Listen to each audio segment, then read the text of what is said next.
मैं doctor Ramesh Chand government college Kota में associate professor हूँ। मैं आज आपको ये समझाने का प्रयास करता हूँ कि क्वांटम मैकेनिक्स की आवश्यकता क्यों महसूस की गई और उनके जो सिद्धांत थे वो किस तरह से डेवलप हुए हैं।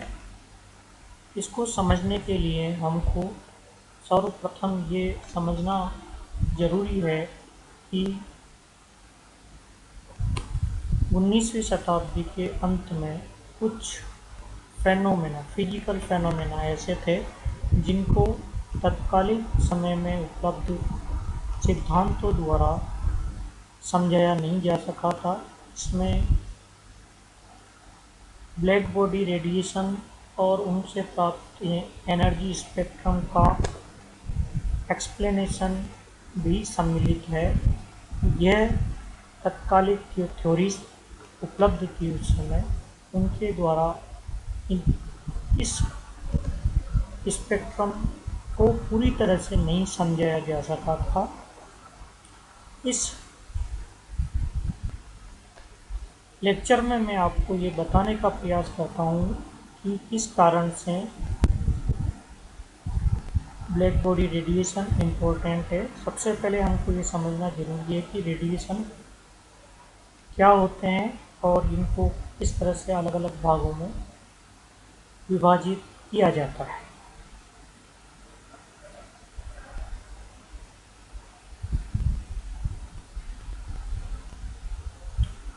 इस चित्र में मैंने इलेक्ट्रोमैग्नेटिक रेडिएशन को दर्शाया हुआ है। इलेक्ट्रोमैग्नेटिक रेडिएशन फ्रिक्वेंसी के आधार पर विभाजित होते हैं अथवा वेवलेंथ के आधार पर विभाजित हो सकते हैं। फ्रिक्वेंसी और वेवलेंथ एक दूसरे के इन्वर्सली प्रोपोर्शनल होती हैं। इनको फोटोन जनरली इलेक्ट्रोमैग्नेटिक रेडिएशन के क्वांटा होता है।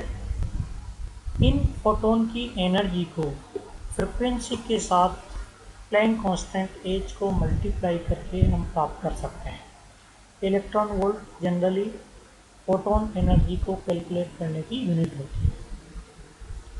ये इलेक्ट्रोमैग्नेटिक रेडिएशन अपनी उत्पत्ति के कारण और प्रॉपर्टीज़ के कारण अलग अलग भागों में इनको विभाजित मान लिया जाता है, जिसमें gamma rays, X rays, ultraviolet light, visible light, infrared, microwaves और रेडियो वेव्स प्रमुख हैं।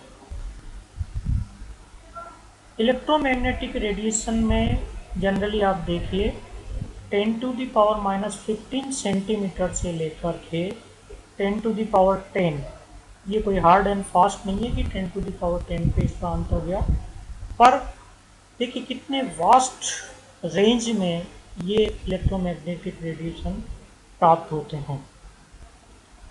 जनरली जो हमारी आंखों से हम देख पाते हैं, जिसको विजिबल लाइट कहते हैं, वो इस पूरे स्पेक्ट्रम का, पूरे इलेक्ट्रोमैग्नेटिक रेडिएशन स्पेक्ट्रम का एक बहुत छोटा सा अंश है। यहाँ आप देख सकते हैं कि ये जनरली 4000 एंगस्ट्रॉम से लेकर के 7800 एंगस्ट्रॉम के बीच विजिबल रेंज को जनरली माना जाता है। यह जो मैंने आंकड़ा दिया है ये हार्ड एंड फास्ट नहीं है, इसके मध्य इसके डिपेंड करता है आप कौन सा मीडियम का। जो मोबाइल डिवाइस आप इस्तेमाल करते हैं उसमें जनरली माइक्रोवेव्स काम आती हैं, अतः आप समझ सकते हैं कि आपके आसपास कितनी माइक्रोवेव्स होंगी जिनको हम हमारी आंखों से नहीं देख सकते हैं। तो आप देखिए इलेक्ट्रोमैग्नेटिक रेडिएशन कितनी वास्ट वेवलेंथ की रेंज में मौजूद होते हैं।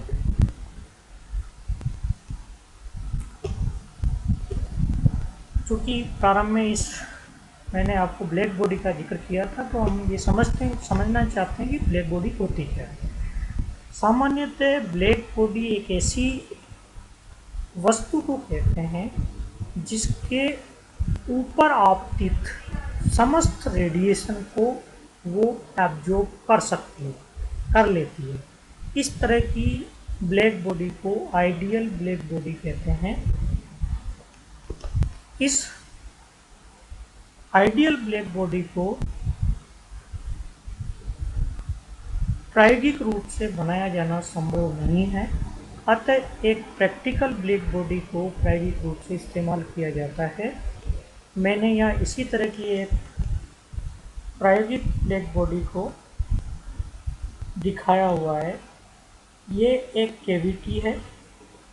इस कैविटी की दीवार में एक छोटा सा छेद है जिससे रेडिएशन इसमें एंटर कर सकते हैं, अथवा इसके रेडिएशन को हम बाहर ऑब्जर्व करने के लिए इसके ऑब्जर्वेशंस ले सकते हैं। इस कैविटी की दीवारों को काला कर दिया जाता है, काले पेंट से इनको कलर कर दिया जाता है और जनरली ब्लैक बॉडी एक पर्टिकुलर टेम्परेचर पर रखी जाती है।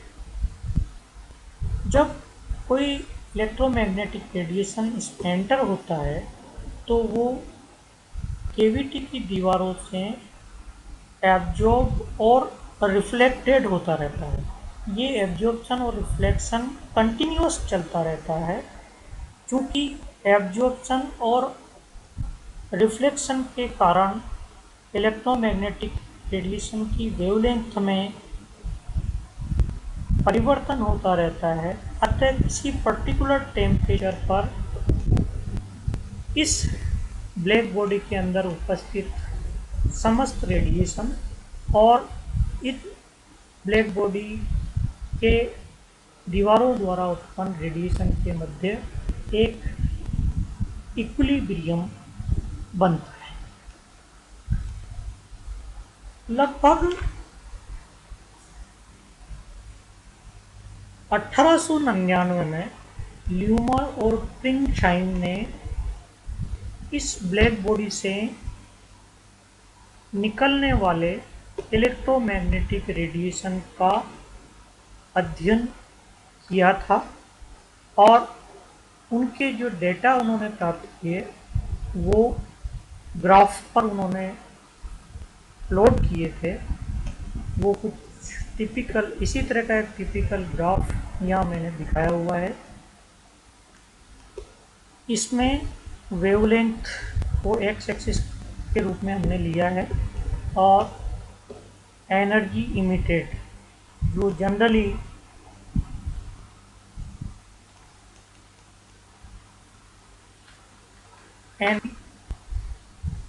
पर यूनिट एरिया पर second per unit wavelength range को प्रदर्शित करती है और इसका जो यूनिट है वो जनरली वाट प्रति मीटर स्क्वायर प्रति एंगस्ट्रॉम लिया जाता है।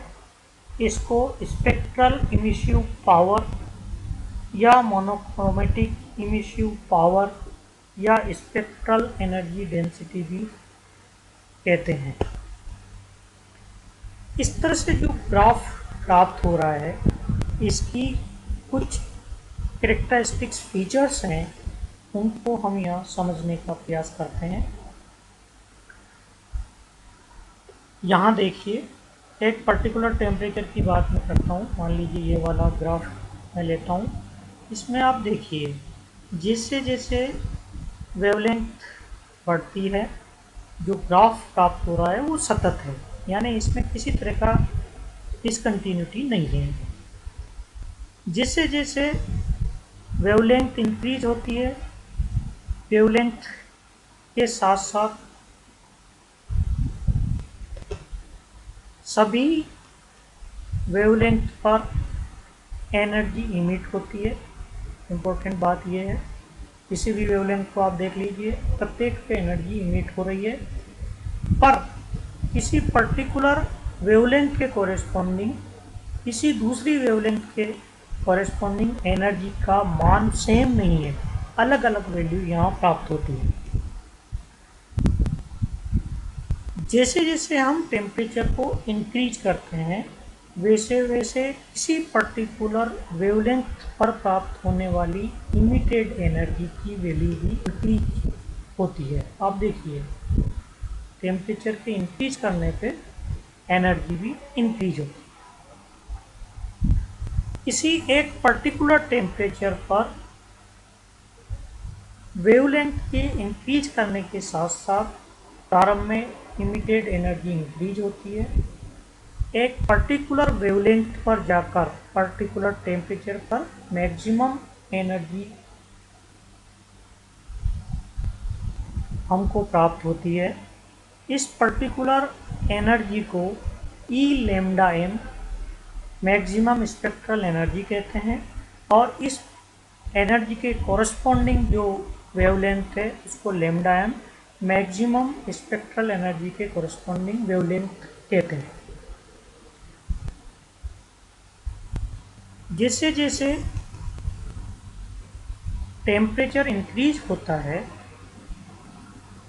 Maximum spectral energy shorter wavelength की ओर डिस्प्लेस्ड होती है। आप देखिए 300 केल्विन पर वेवलेंथ ये है, 400 पर वेवलेंथ यहाँ आती है जो कि इससे कम है। अतः जैसे जैसे टेम्परेचर इंक्रीज होता है जो मैक्सिमम स्पेक्ट्रल एनर्जी है उसकी वैल्यू लोअर वेवलेंथ की ओर बढ़ती है। इस पर्टिकुलर फेनोमेना को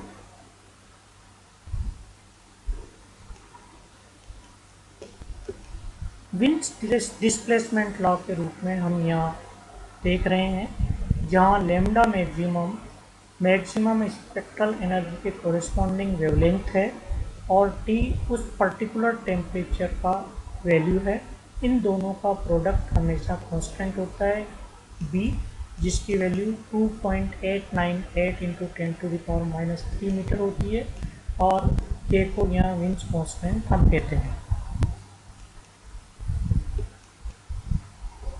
दूसरी बात, जो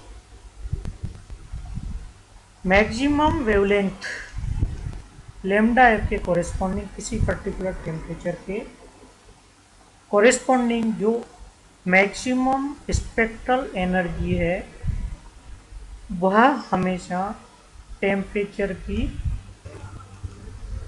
5th पावर के प्रोपोर्शनल होती है।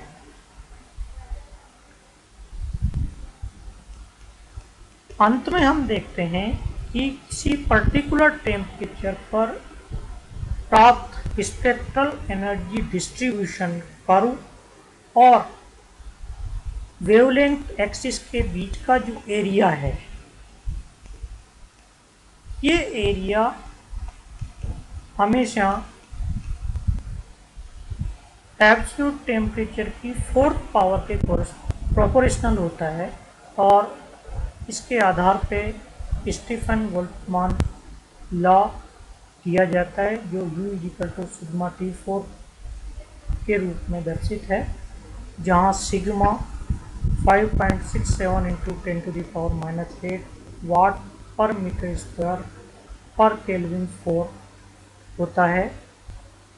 इसको हम स्टीफन्स कांस्टेंट कहते हैं।